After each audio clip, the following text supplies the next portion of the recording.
It all started a few years ago, right at the end of 8th grade. It was the last day of school. You know the vibe: excitement, laughter, everyone running around swapping yearbook signatures and cheesy farewell messages. Our school was massive, over 1,000 students.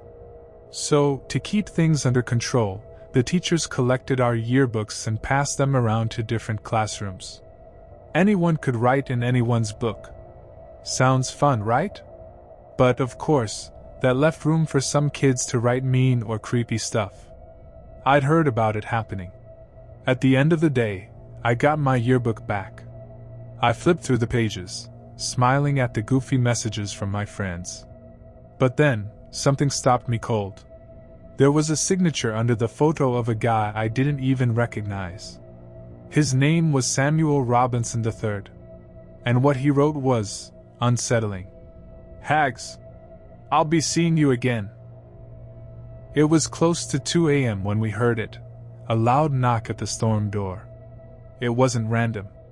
It was sharp, repetitive, like a pattern. We all froze. It didn't make sense. Who would knock on a basement storm door in the middle of the night? Then, to make it worse, my friend Kieran yelled out, "Who's there?" I wanted to punch him.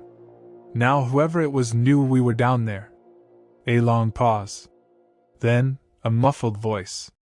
"Come around to the back door." We didn't answer. We didn't move. The knocking stopped.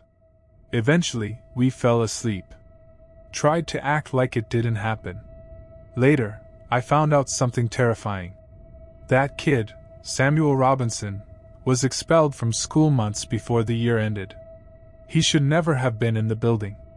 But somehow, he snuck in on the last day, just to leave me that message in my yearbook. Worse, nobody could find him. Not the school, not the police. His records were wiped. No known address. His family just didn't exist. And to this day, I have no idea how he knew where I lived. That's what still keeps me up at night.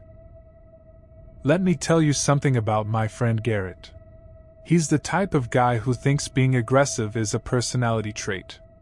Constantly talking about how crazy he is, always picking fights, always in the gym like he's training for a war. Honestly, Garrett can be exhausting. But one night, his wild side may have actually saved my life. It happened a few years ago. A group of us were hanging out, just walking back to our house after grabbing some food. That's when we noticed a guy following us. Not close, but definitely keeping pace. Shadowing us. At first, we thought maybe we were just being paranoid. But no, this guy was tailing us for real. We started whispering to each other, debating whether to keep walking or confront him. But before we could decide, Garrett sprinted straight at him. The man instantly turned and ran. We laughed it off, thought it was over. We made it back to the house, chilled for a bit.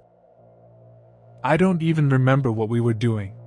But later that night, I went outside to grab my DoorDash. That's when I noticed something weird. The side gate was wide open. We always tied it shut with a piece of twine. It doesn't just swing open. Someone had untied it. My first thought? That same guy. The one from earlier. But instead of getting my friends or calling anyone, I did the dumbest thing possible. I decided to check it out. I set the food on the porch and walked toward the backyard, slow, trying to stay cool.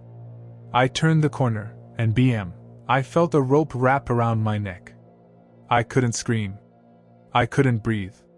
Someone was behind me, pulling the rope tighter, trying to kill me. I thrashed, trying to claw it off, but it was no use. I was slipping. Everything went blurry. My legs gave out. Then, suddenly, it stopped. Garrett had come outside. And when he saw what was happening, he tackled the guy. Full force. The guy ran, just like earlier, and vanished into the night. We called the cops, of course. They searched the area but never found him. To this day, we don't know who he was. But I can tell you this, if Garrett hadn't been there, I wouldn't be here either. This happened during the last week of school, right before summer break. Nothing seemed out of the ordinary at first. My class was doing some light end-of-year activities, mostly just passing time. But something about that day felt strange. There was a kid in my class named Sven. Usually quiet. Kept to himself. But on that day, he was acting off. Really off. He kept tapping his foot like he was anxious, constantly glancing around the classroom, like he was watching someone, or waiting. At the same time, I noticed something else. There were a lot of students in our room I didn't recognize.